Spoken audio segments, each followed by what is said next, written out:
Basically, since I was little, I felt like Satan was wanting to destroy me. I took 15 pills. I took 10 Xanax and 5 Percocets, like all from once. I knew I had a problem. I just couldn't get out. That's basically the addiction. It made me very narcissist at some point too. I actually got into an accident once that I almost lost my life. Yeah, I was high driving, fell asleep. Then the police came. They making fun of me right there, bleeding. I was, They left you? Yeah, they left me. What's going on, guys? Welcome to Storytellers, a show about real people, real stories, and real impact. And today I have a very special guest. His name is Jafet Jimenez, and he was battling drug addiction for many years. And he's going to share with us why he became addicted and how he was able to overcome that. So, Jafet, thank you for joining us. How are you, man? Thank you for having me, Chris. Thank you for having me, and hello to every one of your followers. Yeah. Awesome, brother. So addiction is something that is very common, especially in today's age, and it's something that's even glorified. I know that at least when my parents were growing up, it was something that was very taboo. But now addiction and like doing drugs openly, so it's not even, some people are addicted and they might not even know it, right? Especially with certain substances that we'll get into. But first, just tell us kind of like what was your upbringing, because I feel like this is the area where most people want to know, okay, how did you end up addicted? And then afterwards, if you can share with us, what is it that got you addicted and what were you addicted to? Yeah, well, I actually didn't start it very young. I started like mostly 17, 18 years old, smoking weed. And so yeah, that was the first drug I ever tried was weed. No tobacco, maybe alcohol, but first drug hard, like you can call it hard, weed. And I instantly like got hooked to it the first time. Since the first time I smoked it every day until 3 years ago when I got sober. But one thing that was interesting for me is that it mostly came through music. Like many young people today like are hooked on music, on the hip hop. In my case, it was mostly hip hop, and in that, like you said, they glorify addiction, even though they don't know it's addiction, but they glorify using drugs, smoking weed. In most of the song they talk about smoking weed, and I heard it so many times, that I said, let's try it. Why not? This, like, I look up to those people. I wanted to be like those people. So um obviously, not having the Lord on my heart, I followed that path and ended up, smoking weed every day. um, I'm a musician since I was like 3 years old. I played drums, and then I ended up producing, making beats. So I got into that world of making music, studios, hanging in studios, smoking weed, and then I started trying with pills because the same thing. And in these songs, I kept hearing like Xanax, for example, Mac Miller, who died because of Xanax. I heard most of his songs talking about it, and I said, let's try it. These people are doing it. These people make awesome music. They talk about how it helps with the creativity, and I Yep. tried it. Yeah. Um, and the same, I got instantly hooked. That was like 2019. So yeah, mostly I wanted to put that out, that for me it's interesting that it was through music. Like, many people did not find addiction this way, but I find addiction this way. And I have seen many of my friends, many people from my age or younger, you know, fall into this trend of what is mainstream, and don't even know what they're getting into. Yeah, that makes a lot of sense because over the years, this type of music, which I mean, I've fallen to the same trap because I've listened to the whole music, for years. I tried drugs as well. I was doing weed many times, and you never really connected to the music, even though it's obvious because the lyrics kind of always bring it up, and in the music video also brings it up. So I feel like it's so normal now that people don't realize that that's a factor. So that's one of the things that people are missing. But before we get into that, you grew up with both your mom and your dad? I grew up with both my mom and my dad. They got divorced when I was like 7 years old. So I grew up in a divorced household, and that really affected me too a lot, because my dad, I saw him like 4 days in a month on some weekends, one weekend off, one weekend on. And my mom, was always working, maybe sometimes working two jobs. So I mostly stay alone a lot of time, alone in my house. I think some of the links that people see is that from other addicts is that a lot of them, they come from, a broken home, right? A lot of them Yeah. come um from divorced parents. So I know we're gonna get into this later. You obviously went into a rehab center, and that's what helped you get through it. Did you find that the other people that you were with in the rehab center also came from broken homes? Yeah, absolutely. Like, not all of them, but most of them. Yeah, most of them. Like what, 80%? Like, yeah, 80. I would say 85%. Wow. Yeah. Yeah, that's something that's been rising for sure. Okay. So music was definitely a big influence as we established. So how old were you again when when you first tried? Was it weed? Weed. Yeah, when I first was weed, I was like 16 years old. Yeah. Okay. And a lot of people, because we all know people who smoke weed. Like that's the most common thing ever now, unfortunately. Yeah. But a lot of people think you can't be addicted to weed. Is that true or false? I think you can be addicted to it 100%, but I don't think people will recognize it. Like, they say they can quit whenever, but it's that they don't want to quit. And that's false. A lot of my friends now see me like this, and they told me, stay like that. I wish I could quit, because they realize it many years later. And but I was on that page too. I saw it like that, because if I was just smoking weed, I think I would never went through the rehab center, because Yeah. I just think it's something like, it's like drinking alcohol. I didn't saw it as a problem when it was really a big problem. Yeah, and for me, and I've had this conversation with friends of mine all the time, and we always kind of talk about how like what's worse, either alcohol or smoking weed. And a lot of people say alcohol, but I think weed is worse because it's more invasive without you knowing. Because a lot of people can still be functional with while still being high, right? Like they'll go to the gym, they might if you're in the creative industry, like you might work on making beats or like doing video. And for a lot of people it becomes chronic without them really noticing. And then when they want to stop, they're like, "Oh wow, I really can't stop." So does weed have like a specific withdrawal? I think alcohol, like, it's very hard too, because it clouds your senses, I think, way more than weed.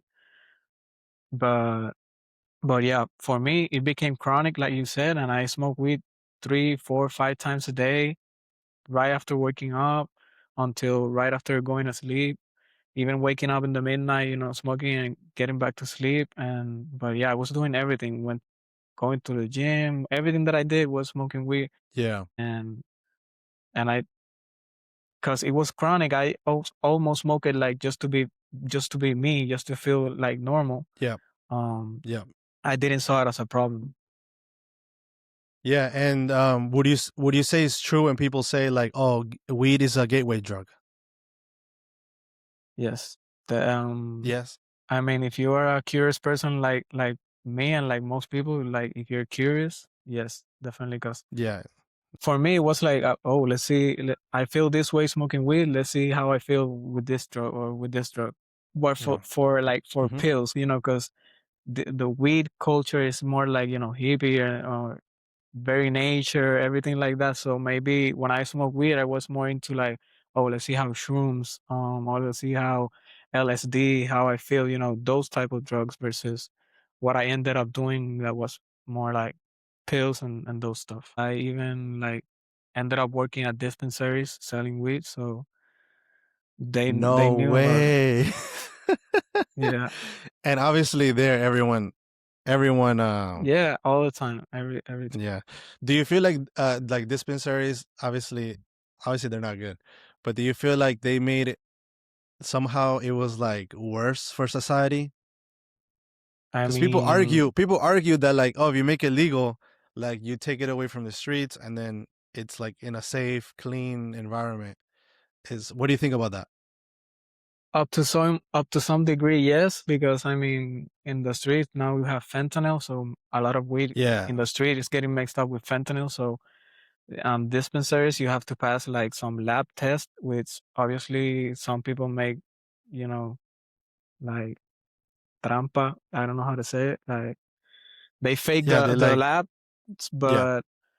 but yeah, you need to pass a certain like level of quality control Mhm. that you have to pass for it to be medicinal.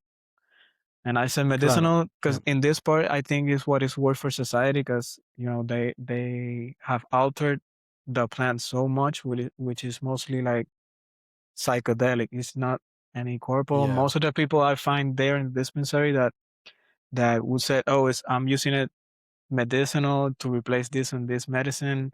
They were they was just wanna trying to get high, trying to get as high as they could, the highest level of THC, and that's Yeah. really what's bad for society. And then so later on you evolved to harder or different type of drugs, right? You got addicted to pills. So tell us a little bit about how does one get addicted to pills? Like did you have an injury that you had to go to the hospital? How did you get introduced to that? No, I was just it's crazy, guys. It's just pure curiosity. Like I was once with a friend. He delivered pizza around my house, so he would pick me up and we would smoke weed in like during his shift delivering pizzas around. We would smoke weed in the car, and one day we ran out of weed, so we went to the drug point to buy more weed. And there I said to him, "Oh, take this money, bring some pills, whatever you find. Let's try something different." And there, for the first time, he brought two Xanax, and we got one each. And I just pop it like the whole pill from once, and with I drink it with a beer, and that's it. Later I found out that that was a lot for me to take in for the first time. So just out of curiosity, because I was listening to music, talking about it. I wanted to like be Yeah. like that, get in the mood to make music. So I said, yeah, let's try it. So you didn't know anybody that was addicted to that. Pretty much it was the music that led you to think, "Oh, we can do this. Like Yeah, th- I this is a have possibility."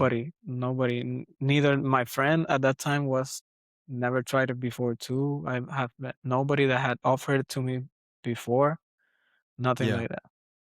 Yeah, it's definitely the culture. I think that's a big problem. Something that people don't talk about because we're so attached to like, the way we've been fed like or propaganda is like music, movies, lifestyles, social media. Like you can't look at social media without um looking at people live that lifestyle. Fortunately, I think that's been changing a little bit. So I think that's good. But so keep talking to us about the pills. So what is it that the pills made you feel? Because a lot of people know that weed makes you feel like kind of like calm and like you get hungry, right? You get the munchies. But like, what is that feeling that you experienced when you were taking the pills? So with the pills, I took Xanax, so that's a benzodiazepine. That's mostly for treating anxiety, panic attacks.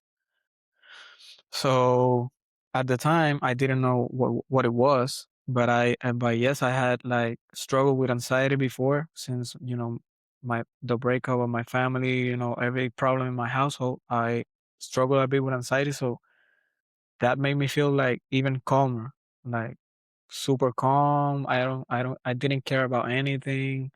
I feel like I was like 10 feet tall. I basically made me more reckless than I was. Like more selfish And too.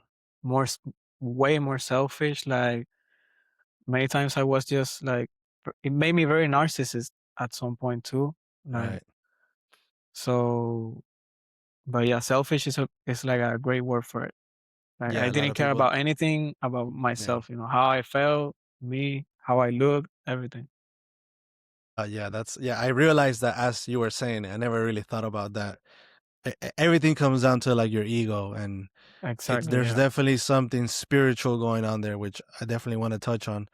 But just if you can just kind of tell us, like, when did you hit rock bottom? Like, what made it so bad that you had to put yourself in a rehab center? Well, after that, I started trying a lot of different drugs, ecstasy, shrooms, LSD, a lot of drugs. I never touched like hard drugs like fentanyl or heroin, something like that. But at the end, right after me getting to House of Freedom to the rehab, we're gonna get into that rehab. But I was unable to work even anymore in the dispensary. In the dispensary, I just had to sell weed. That's it. Like very simple job, and I even couldn't put up with that. I was taking too much Xanax that I was falling asleep mid in my shift. I got into the bathroom, threw my hoodie on the floor, and slept. And basically, yeah, I started having trouble with every relationship in my life, my family, my friends. Um, and everything kind of spiraled down. I was lying to everybody. I was fighting with everybody. I was like a burden to everybody when we hang out. I Yeah. was like, so I actually got into an accident once that I almost lost my life. I was getting out of a party like at 5 a.m. I was alone and fell asleep, crashed like very, very bad. I had to go to the hospital, spend like a day there. It was actually a miracle that I survived that crash. Like I can show you pictures later, but my car was almost non-existent. So yeah, and then Were you driving? yeah, I was driving. I was Oh driving. wow. So you were like high on drugs driving. Yeah. Yeah, I was high driving, Wow. fell asleep. Then the police came. They didn't even check on me. They were just making fun of me right there, and they left me right there. I was like bleeding. I was. They left you? Yeah, they left me. They left me. They started mocking me and saying like, "Oh, So you need to pay." who came You to need. get you? I called a tow truck, and I got home. I just was thinking I need to get home. I need to get home. I need to get home. And I What? was so high. I didn't feel any pain whatsoever. So when I got home, I started fighting with the security guard at my home because she didn't want to let me in with the car so wrecked and was just a mess. I had to call my mom at that hour. I didn't want her to know until that time. And basically, yeah, I got home. I fell asleep instantly. I said I would deal with this tomorrow. And but yeah, Wow. um, So okay, and you were going through all that, and hold on, we gotta get to the police again. So the police just left. Came like they saw, like they could have taken you to jail, pretty much. yeah, they couldn't take me to jail, Yeah, DUI, everything. And and they didn't do they nothing, and they laughed at you. Yeah, to put it in perspective to your followers, it wasn't Puerto Rico. It was not Yeah, like in United yeah, it's like States. a So different, in yeah, Puerto yeah, Rico, it's a U.S. culture is territory, different. but the police culture is very different. Yeah, it's very Latin American. So if you're from Latin Yeah, America, you know how it goes. But yeah. okay, And then so when you were okay, so that happened. You got home, like you were living with your dad or your mom. And like, did I they was living find with my out? Like, mom and my okay, stepfather. Yeah, and they and what was did they say? like they was they were mad, but I didn't care. They didn't know I was like taking pills, that it was for the pills. They just think I fell asleep, like I was smoking weed and I fell asleep and I crashed. They didn't know at this point they didn't know I was taking pills and also too many pills. my life kind of spiraled down, kept spiraling down. I had no car. I had basically no money. I lost my ability to work. Um, And you had so no one telling you like, hey, you need to get yeah, your stuff everybody, together. Everybody. So everybody. okay, yeah. So, but I didn't So care. you It were was just stubborn. like Yeah, you were a I stubborn was guy. very stubborn. I was very Yeah, stubborn. yeah, I thought I was living that rock star life, but in reality, yeah, it wasn't true. So my mom, one day I had like one day I woke up and went to my job, to dispensary, and I couldn't get in. I said like I felt so bad. I felt so bad. Like I didn't had my pills that day, so I was like um starting to get cold turkey. So I couldn't get into my job. I called my mom and said, I need help. Uh, I really, really need help. I don't feel good. And she took me to a psychologist. The psychologist told her that I need to get hospitalized, like in a mental institution, because in Puerto Rico there's no there are rehabs, but they are mostly like for ex convicts and things like that. And they're not very good. So they put me in a mental hospital and they put me with like the intensive like wing of it. Like people with schizophrenia, like dementia. I was with that people. So when I woke up they took me to a normal hospital to get me like settled down to detox me before going that. When I get there, I wake up, I have like a schizophrenic roommate, all these people that were really crazy, and I was there like for for a week, and I couldn't even see the sun. Like it was like I was like really, really on a mental institution. So there I said like, no, this is crazy. I do not belong here. I am not crazy. and you were I able am to get yourself out, or you had to wait like a I certain had period. to yeah, I had to wait like for the whole week, and I think I made a letter like because they don't let me call anybody. I made a letter like to my parents or something saying that, hey, yo, you need to get me out of here because this is nuts. Hey yo, Hey, yo, hey yo, you need let's to go. get me out because Yeah, I will come out of here worse than I got here. So, and actually, it happened exactly that. I came out worse than I was. Like immediately yeah, came back to smoking weed, taking pills again, hanging out. I was like very, very skinny. I didn't eat. Um, I started lying my way around again. Like I had no job, so I was lying like even to my parents, asking money like yeah. for gas, and it was for drugs. I even told my mom like like the truth. I don't want to get cold turkey. I need money for my pills. And Wow. So you my were mom, just yeah, working to buy more pills. yeah, yeah, That's crazy. yeah. And okay, and then is that was that your lowest your lowest point, or did you have like another accident happen to you, or did you like almost OD or something? Yeah, well, I OD'd a couple times, like, but Wow. How many times? woke up like two times. I That's once too many. went hanging out, and I don't remember anything. I just remember like hanging out like 12 a.m. and Yeah. waking up like at 7 in the passenger seat of my car, like with the windows a little bit rolled down. And a friend came to me like, "Yo, I was about to call the police, because you didn't woke up anything." And I just turned on my car and went straight to buy more pills. So that was like that Yeah, was very it bad. it's a miracle you're not dead Yeah, or and in then jail. Yeah. one of the worst was with my dad. I was out. I don't know if I was celebrating his birthday because I got to the rehab in August, and this was like in July. His birthday is in July 10th, so I don't remember a lot of things because especially those benzodiazepines make you black out, forget everything. So I think I was celebrating his birthday, and I went to the beach. And in the beach, I had my pills. He didn't know I had my pills. So I started taking a lot of pills. That day I took like 12 pills. and I went and bought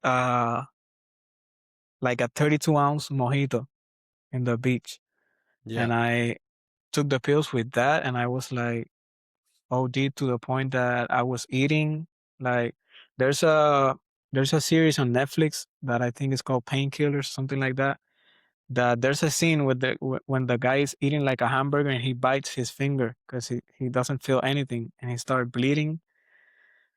So I almost had that. My dad tells me that I was biting the burger, like I almost choking myself and like falling asleep. And he told me like he called my mom and he said, "No, we need to get him out of Puerto Rico. We need to get him out of here because he's Yeah. gonna die soon." And that's what I felt like. I felt when I got to House of Freedom, I felt like that week. I got here like on a Wednesday. I felt like that week something's gonna happen. Like I believe that week I was gonna die for real.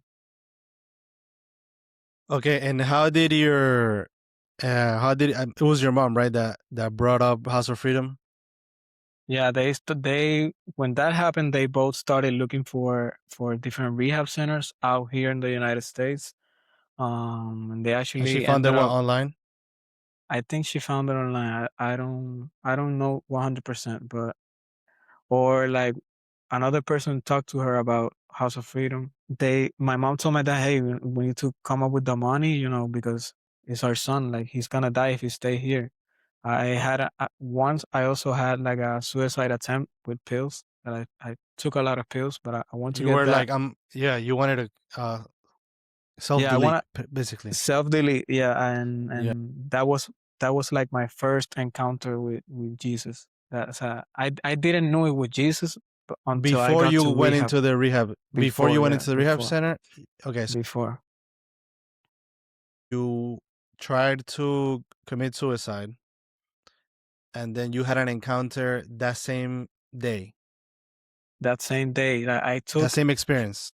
I took 15 pills. I took 10 Xanax and 5 Percocets, like all from once. And I was ready to go. I You were was ready. done. I said, I'm Yeah. done. I'm done. And then nothing happened. Nothing happened. I started like thinking what I did. I was listening to a song on repeat, like on repeat, on repeat. And when I realized what I did, I said like, yo, okay, Jesus, please don't let me die. Don't let me die today. Don't let me die today. But still in my addiction, I was waiting to get high. It's like, I want to get Yeah, high, like but you I don't felt want to die something today. yeah, you felt something off where you were like, okay, it should have hit by now, It and it should have hit by hasn't. now. And And yeah, it that's hasn't. supernatural. Yeah, for sure. And Yeah. it's I like the Bible talks about we have to cry to him. And I think that was my cry to him that day. Like I did not like shout at everything or but my Yeah. soul was crying like, please don't let me die. I knew I had a problem. I just couldn't get out. That's basically the addiction. So, and that day nothing Yeah. happened. I didn't even go high. That's crazy. Yeah, I didn't know. I didn't. I didn't know that. Yeah. So you ended up in House of Freedom, and then so this is here in Orlando, and well, Kissimmee to be exact. House of Freedom. It's a rehab center, and when you got in, and how does that work? Like you go in, like for the people that are thinking or want to know, like how do I get my loved one into a rehab center? How did this one work from since the day you got in? How did it work? Like you went, they gave you a tour. How was it? They gave me a tour, a virtual tour, because I was on Puerto Hmm. Rico, but I don't remember anything. They interview you, like the medical team interview you to see how bad your situation are. They do some tests before, like some labs and everything, to see that you're physically okay and don't have any like, you know, STD or something. But um, and then you book a flight if you're in Puerto Rico or anywhere. You book a flight, you go there, and yeah, you get in. Basically, you start the detoxing. You spend like 1 month detoxing, and then you slowly incorporate in the, the other residents that have been there more time. But for me, if you want to get a loved one, this program was 15 months, like 15 months, the whole program. If I knew it was 15 months, I wouldn't even put a feet on the plane. So my mom told me like, "Hey, you want to go on a vacation? This rehab So she center. tricked you into going. Yeah, yeah. You want to go on a vacation like 1 month or 1 or 3 months? We'll do you good." And I say, "Yeah, yeah, for real. Like 1 month is perfect." And then I came back. I had my plans. What I wanted to do, keep doing music, everything. And then when I got here, like saw that it was 50 months. Then the spiritual battle started for real. Yeah. So at what point in the trip did you realize that the purpose was to get you into the rehab center? Oh, I knew I was going to a rehab, but I Oh, didn't know okay. it was this long. So So when that did you day find before, out it was 15 months? when I was in my room, in the detox room, and I was reading the pamphlets that they give you, and I say they have every phase, like phase one is da da da, phase two, and every phase says like 3 months. There's no way whatsoever I'm doing 15 months. I even the first week I wrote a letter to my mom saying, I have accomplished all the phases in 1 week. I stopped using drugs. I converted. I'm praying, everything. Get me out of here. So And obviously, yeah, at that point you were being delusional because that's too quick. that's And crazy. 15 months sounds like something extreme, right, to a lot of people. Is 15 months the normal? Like, I don't know if you've researched other like centers after you've left, but is it usually like 12 months or is it 6 months? Like, is 15 months just unique to this place? I haven't done my research, but I've Okay. seen like in the different movies and documentaries that I see that definitely a year, like for a residential program, if you're really, really bad addicted, a year, like just to get you stable. But many people do a year and they just first day out they start using drugs again. So Yeah. And time if time is necessary, but it you can do 5 years. People do 5 years in prison, and they just did time. They didn't yeah, change. It's a okay, you're difference. right. You Yeah. making time, and you making a change in your life. Yeah, that's a good point. So in 15 months, like what are the phases that you have to go through? Well, I don't remember exactly, but the first phase is like getting you stable. Obviously, if you have to go cold turkey, they have medicated assisted treatment that they give you certain medication to make it not feel that bad. Um, they then you start like you have some therapies that you go, then second phase you go out and you start having like workshops, different workshops. They put you on a car. They have a car wash. They have a farm where you go out and work with the animals, work on farm things. Like they teach you to build stuff like for the farm. And that really helped me a lot, especially that part of the workshop, putting my hands to it, make me feel like I Yeah. was useful, and learning new skills. So, and then you stay in that phase. The other phase is like you go through a different type of therapies, more serious therapies, and throughout you're working out with your personal things. Like if you have issues like with relationship with your parents are getting like therapy too outside. That's what makes this rehab so special because they also treat the family, not just the person that's addicted.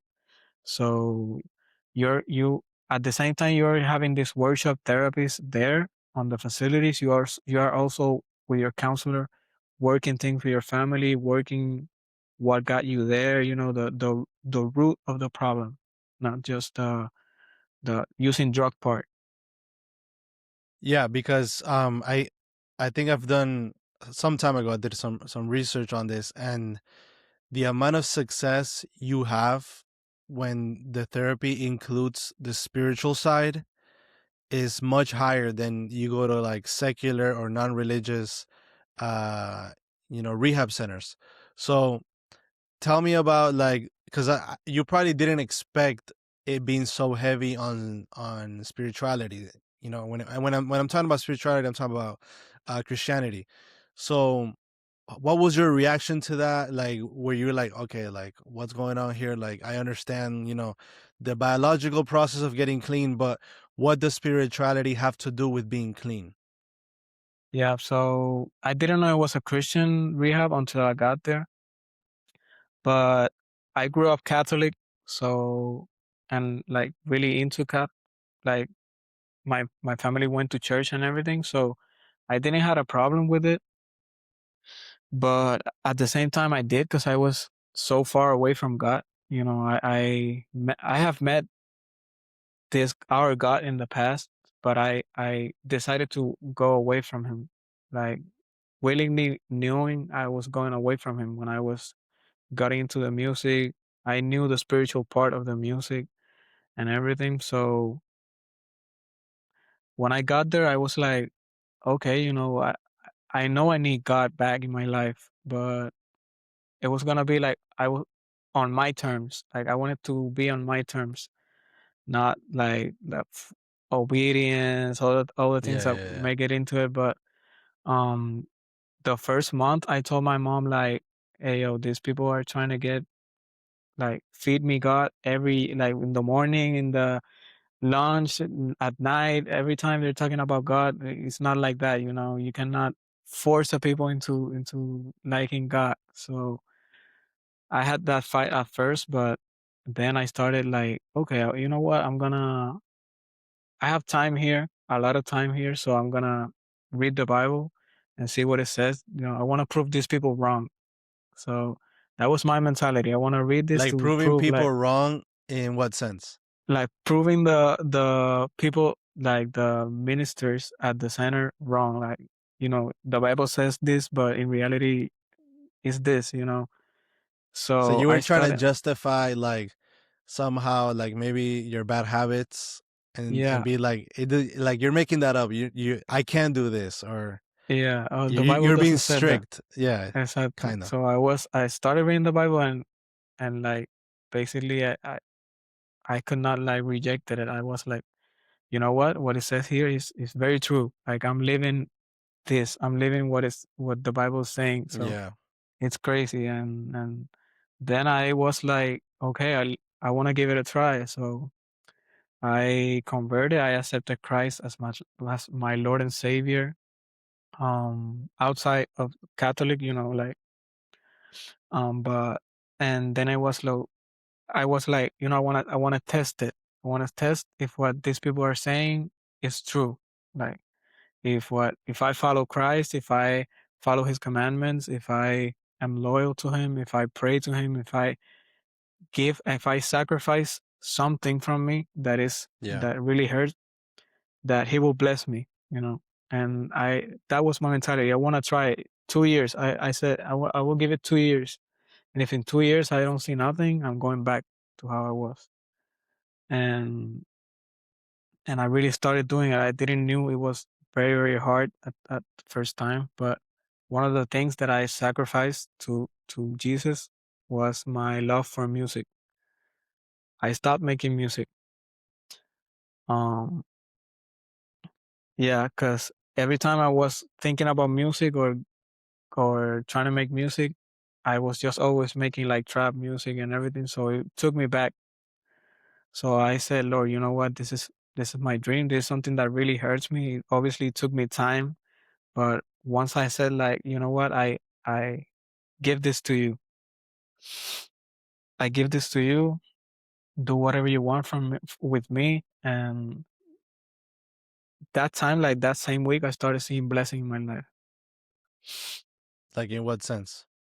Like I started studying at Full Sail.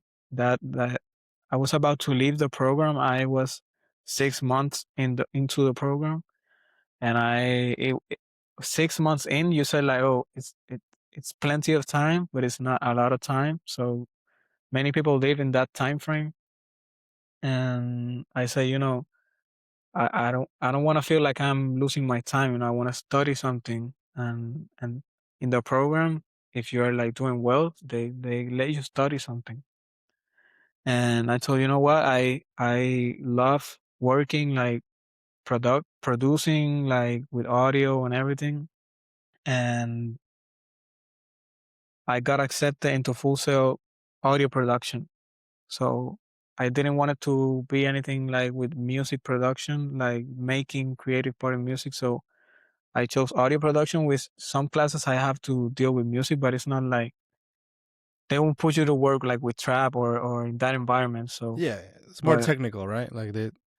yeah, I started studying there, and fast forward to 12 months, when in 12 months you can have a job. So I was looking for jobs, and I said, you know, I'll work in whatever it comes, because I just want to get out of here. Because one Yeah. year in, you want to get out. You know, the anxiety start building up. So, and I was looking for jobs, 2 months looking for jobs, and I couldn't find anything. And I said once again, you know, Lord, like remember, remember me, like remember what I sacrificed, you know, and I trust you will give me something. And I stopped looking for jobs. And like that same week, my counselor came and, you know how to edit videos. And I said, no, not at all. I know nothing about editing video. And well, I got you a job editing video. I got you an interview today. Get dressed and let's go. So, and since that day, I learned how to edit video. Thanks also to you. That's that's was the part of my life when I met you. So also I seen you because you got baptized the same day as my dad. So Yeah. Yeah. that's great. And I met you, and you give me a lot of advice that I still use today. So and I It's think working. the Lord, it's working. It's working. The Lord bless me through you, through all the people that in that time helped me how to learn video. One day a guy came into the office and told me, "Hey, take this course." It was like a course that he bought online from how people Hmm. call full-time filmmaker. I know Yeah, you know I know those. about it. Yeah, so he gifted me that course. I watched that course, then you helped me. So, and it's working. Like I've been more than a year in that job, and I think the Lord put me in that job, that something that I like, that is still producing. It's not music, but it still Yes. has to do with a creative part, and it's been a blessing. Yeah, the Lord always wants to. He has a plan for us, but we always want to kind of tell him how the plan should go. And in reality, Yeah, is he knows it. He knows best, like what how the yeah, plan should be. So it sounds like the spiritual aspect was kind of like that turning point, right, for you in getting clean and all this stuff. So yeah, totally. so what is it? So it's a spiritual problem, right? And I agree with that, right? Because obviously, like I'm a Christian as well. We go to the same church. Our church is very heavy on this point where many churches, not just ours, that a lot of problems, most problems are spiritual problems, right? If you're dealing with anxiety, depression, addiction, any type of most mental problems have to do with spiritual problems, even if you don't think so. Because let's say for example you have a problem and that was caused by your parents' divorce, that's also a spiritual problem. That was a side effect of that spiritual problem. So everything's a spiritual problem. So do you think you would have been able to get clean without the spiritual side, without having that encounter with Jesus? Not at all. No, I mean I tried many times, and I couldn't. It wasn't until I understand that it was a spiritual problem that I could tackle it with the different tools that they gave me. Not just the scientific part is very important. Understanding what addiction does to your brain is Yeah. very important. So Super. that's what House of Freedom, it's for me a great center. Like I would say the best, because it's the one that I went and got me cleaned. So, but they really explained to me what the addiction does to the brain and what the spiritual part also does to the brain. You know, the praying, what praying does to the brain, Yeah. what obviously the spiritual part that Satan wants to, the Bible said he wants to matar, robar y destruir, like steal, um, Kill, destroy. destroy, kill, Yeah. destroy. Yep. So all of that spirits like that got into my family, the divorce of my parents, um, everything is The spiritual, culture, the and culture itself is like, yeah, this and demonic many times. it's Like, demonic. So yeah, basically, since I was little, I felt like Satan was wanting to destroy me, wanted to destroy. I understood that, and I said, no, I'm stepping up and I'm fighting with this. yeah, And our church has been a blessing because many churches tackle this, but our church focuses on the addiction part, obviously, because the church comes from the rehabilitation center. So I think in some part of Paul's one of the Paul's letter, he said that like be faithful or something to the form of doctrine you delivered were to.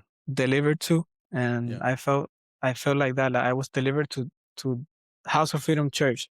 I don't think yeah, I'm a strong believer that God is not only House of Freedom, but if I leave House of Freedom, I w- I, w- I will be apart from God too, because He delivered me to that to one. that doctrine for a specific cause, because I had a specific problem, a specific demon that they fight there, which is the slavery. Addiction is part of slavery. It enslaves you to that substance, to that life until it destroys you, until it kills you and kills your soul. So if it weren't for the spiritual part, I would never be able to recover. And for me, coming from the world is like that. That is very cliche because I heard a lot of people saying, Yeah, "Oh, God saved me, God I delivered me found from God. addiction." I was like, "Oh my God, shut up, man." So, Yeah, but a lot of people don't understand that. That gets me upset too because they're like, oh, right when they were doing at their worst, it's exactly, like they found, exactly, and I'm like, yeah, of course. Like, if you were like, let's say, out of money, about to die, like in your worst situation ever, of course that's when you're gonna ask for help. Like, that exactly. makes sense. You know what I mean? When you're at your Hmm. best, like, you're less likely to ask for help. So yeah, a lot of people, like, they automatically see that and they're like, oh, that means it's like, you're doing it out of Yeah, convenience, but but you it's know what? I not, think bro. that's It's a life or death. demonic. Like I think that's a demonic thought because I feel like That's that's arrogance. Satan doesn't have like the chance to repent, for example.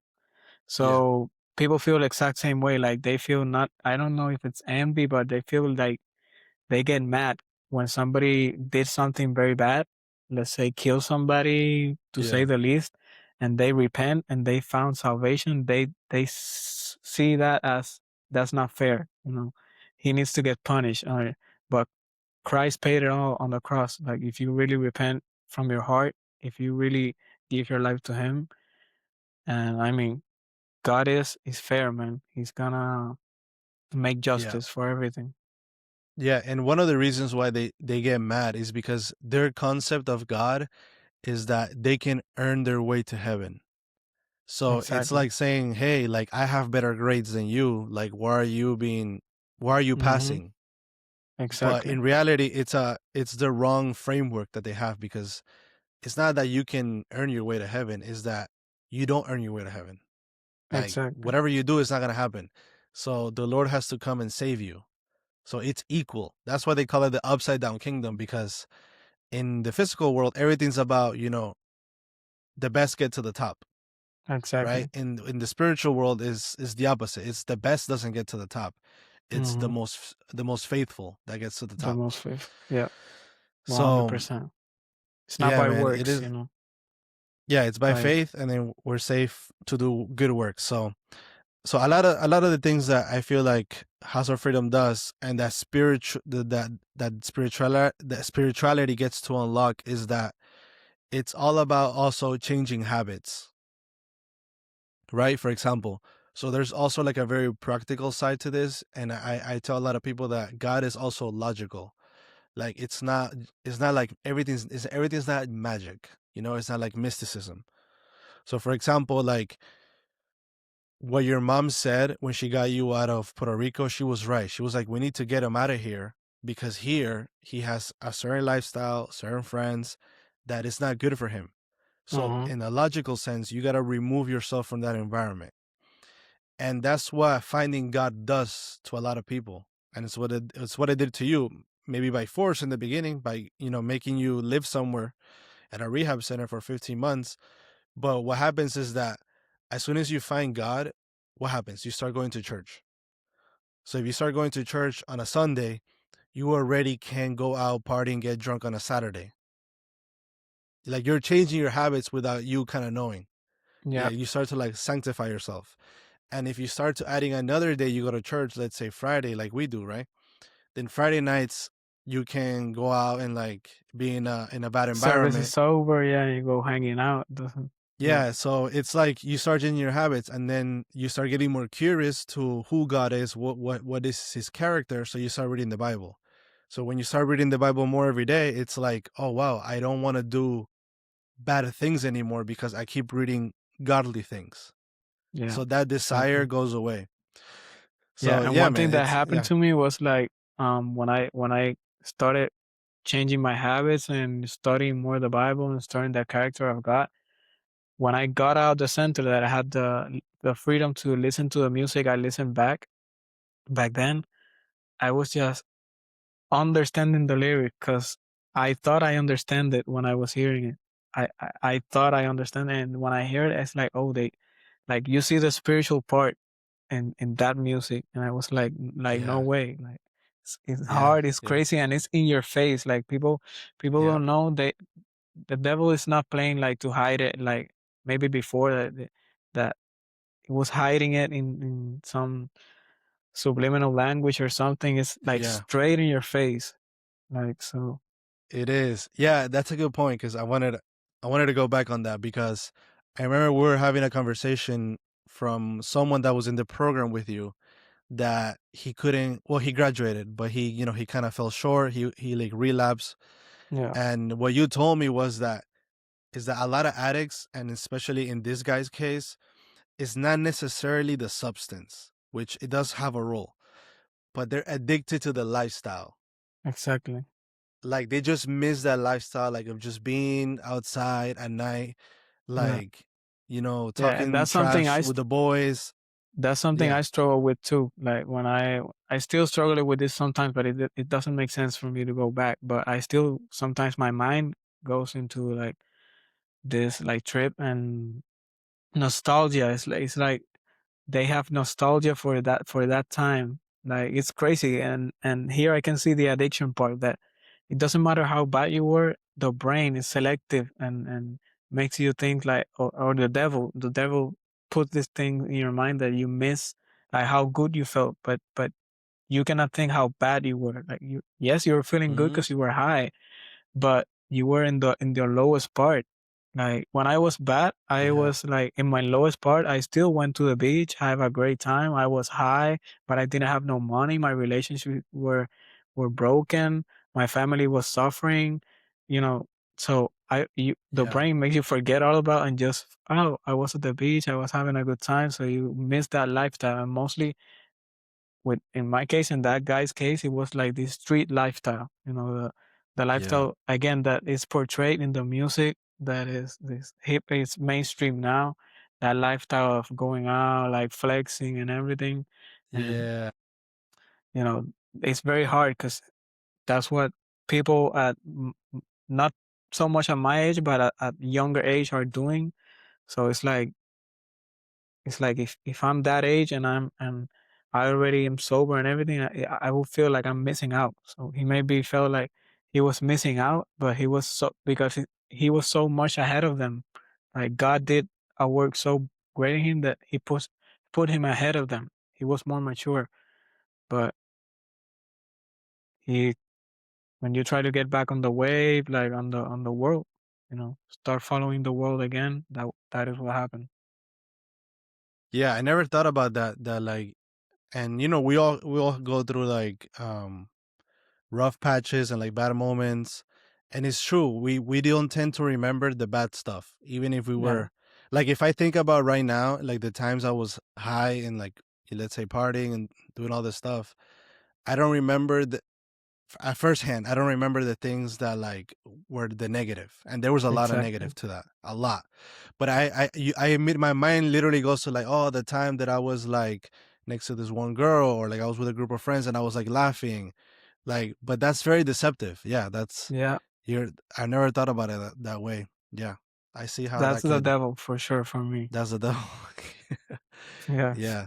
So, how long have you been clean now? I've been sober 2 years and a couple months. I don't know exactly, but in August 23 this year, it's gonna be 3 years 3 years. for And the is it glory of true when God. they? Yeah. Amen. And is it true when they say that an addict is always an addict, like forever? I mean, at some point, yeah. I mean, if I Like you never start using, stop being one. You just like kind of replace the addiction. I guess is that true? Do you agree? Do you agree with that? not so much. I feel like Okay. yes, obviously you have that problem. It's like Yeah. it's a health problem, but God makes you a new creature. So when you accept the Lord, you are a new creature. So yes, that becomes part of your old self that the Bible talks. That it's always Yeah. there. Yeah. So that's what I agree because it will always be there. Our old self will always be there, and we'll always trying to get back the first position. But we need to keep fighting and be our new self. Yeah. Yeah. Awesome, man. Well, I really appreciate your story. If there's anything like any message you want to tell anybody who's watching that has a problem with addiction, that's saw the thumbnail and they want to they're interested, or any parent there or a loved one, a wife even, that sees this video, what message do you have for them? Well, if you're struggling with addiction, if you're watching this struggling with addiction, my message to you is that please don't give up. Please don't give up on your loved one. Please don't give up on yourself.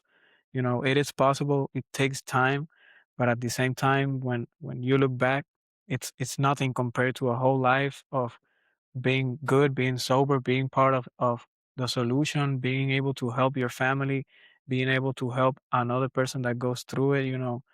That is more rewarding than just maybe 1 year of suffering, 2 years of suffering, you changing those habits. It is possible. Don't think that it's not possible. I'm a story that is possible. I know many people that had worse testimony than I have and are 10 years sober, 20 years sober. So don't give up. Obviously, turn your life to God. God can do it. I mean, we cannot do it by ourselves. Our God can do it. Our God is almighty and he can do all things. And Christ paid for whatever you did on the cross. You just have to turn your life to him. Amen, amen. Well, Jafet, I Amen. really appreciate you coming here today, and see you later, man. Thank you for Thank you. coming. Thank you for having me. Bye bye. Thank you.